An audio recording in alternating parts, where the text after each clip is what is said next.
Les hommes et femmes politiques ne foutent rien. Je sais, ça peut paraître extrême, mais je vais vous le démontrer et vous expliquer pourquoi je peux l'affirmer. Avant toute chose, je vous invite à laisser un pouce sous cette vidéo pour aider au référencement. Vous pouvez également vous abonner à cette chaîne ou alors cliquer sur le bouton rejoindre sous cette vidéo et vous aurez accès à des choses exclusives, à des offres exclusives pour vous. Bon, au-delà de ça, pourquoi est-ce que je peux affirmer que les politiques ne foutent rien? Tout d'abord, il faut savoir que les politiques sont très bien rémunérés.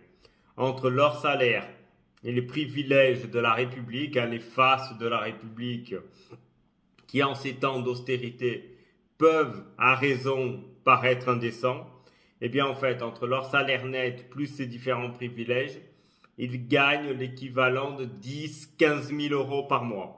D'ailleurs, au passage, ça vous explique pourquoi ils ne votent pas les motions de censure, car ils ne veulent pas remettre leur poste en jeu et perdre ces privilèges. Mais bon, au-delà de ça, les politiques, vous le savez, ne foutent rien. D'ailleurs, si vous regardez leur contenu, que ce soit sur leur chaîne YouTube quand ils en ont une, sur X ou leurs interventions à l'Assemblée de la République, vous voyez déjà qu'ils ne travaillent pas. Souvent, ils lisent bêtement des fiches qui ont été faites par d'autres.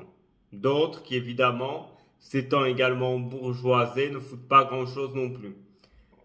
Il y a un taux d'absentéisme absurde. Je vais vous le révéler dans cette vidéo. Notamment lors du premier mandat Macron, quand ils avaient une majorité large à l'Assemblée.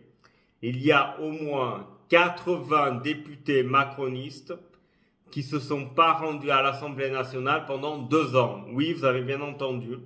Pendant 2 ans, vous avez eu des députés grassement payés qui ne se sont pas rendus à l'Assemblée de la République. D'ailleurs, pour ceux qui en douteraient qu'il y a un absentéisme complètement dingue, d'abord la Commission européenne, par exemple, publie les taux d'absentéisme pour leurs eurodéputés. Vous voyez que c'est pas franchement glorieux.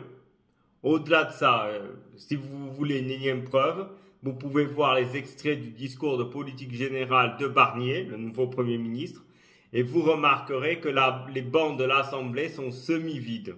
Demandez-vous où sont ces députés.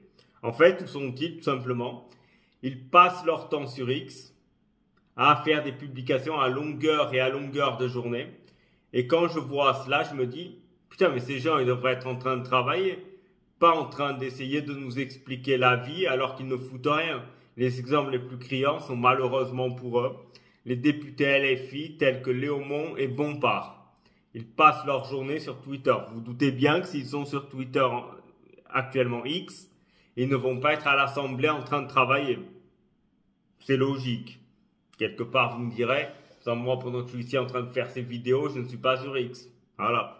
Quand je suis en réunion professionnelle avec mes clients, je ne suis pas sur X. Voilà, c'est ça. Et ces gens, en fait, ne foutent rien. D'ailleurs, si vous regardez leur X, c'est quand même intéressant car il y a beaucoup d'informations. Vous constaterez qu'ils sont toujours en déplacement. Aux frais de la princesse, évidemment. Vous vous doutez bien que ce n'est pas de leur propre poche. Ça serait bien trop beau. Non. Ils voyagent aux frais du contribuable. Donc, de nous, évidemment. C'est toujours bien plus agréable. Voilà. Souvent, que font-ils? Par exemple, pour les propositions de loi, ils ne les écrivent pas eux-mêmes. Je viens vous le démontrer, ils ne foutent rien. Non. Souvent, et ça a été démontré, ce que je dis encore une fois, c'est du factuel.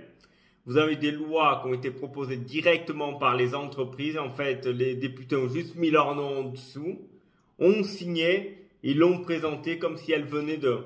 D'ailleurs, l'un des exemples, c'est par rapport à la législation de la cigarette électrique. Eh bien, la loi est écrite par Morrison. Morrison, au passage, producteur de cigarettes électriques. Donc, à un moment donné, vous voyez bien qu'ils ne foutent rien. À cela s'ajoute ce que moi j'appelle la corruption légale des politiques. C'est-à-dire qu'avant, quand vous vouliez corrompre un politique, c'était avec des billets. Bon. Sauf qu'à ça, à un moment donné, c'était visible, car à un moment donné, si un député achetait une villa à 1 million d'euros, on pouvait se dire, bon, mais d'où vient l'argent? Eh oui. Eh bien, ils ont trouvé une corruption légale maintenant. Ça se passe comment? Ça se passe de la façon suivante, je vais caricaturer volontairement. Vous êtes ministre des infrastructures à tout hasard. Vous avez une entreprise productrice d'hydrogène qui vient vous voir et qui vous dit, écoutez, si vous faites des lois en notre faveur, le jour où vous quittez votre ministère, nous vous offrons, eh bien, un poste au conseil d'administration. Il faut savoir, pour ceux qui ne connaissent pas vraiment le monde de l'entreprise, le conseil d'administration est un poste où vous ne foutez rien non plus, hein, donc en même temps vous me direz, ça ne change pas de leur poste politique. Vous gagnez plusieurs milliers d'euros par mois. Et en plus, lorsque vous avez les réunions de conseil d'administration, on vous paye pour être présent. Hein. En plus, hein, évidemment, des jetons, souvent à quelques milliers d'euros également.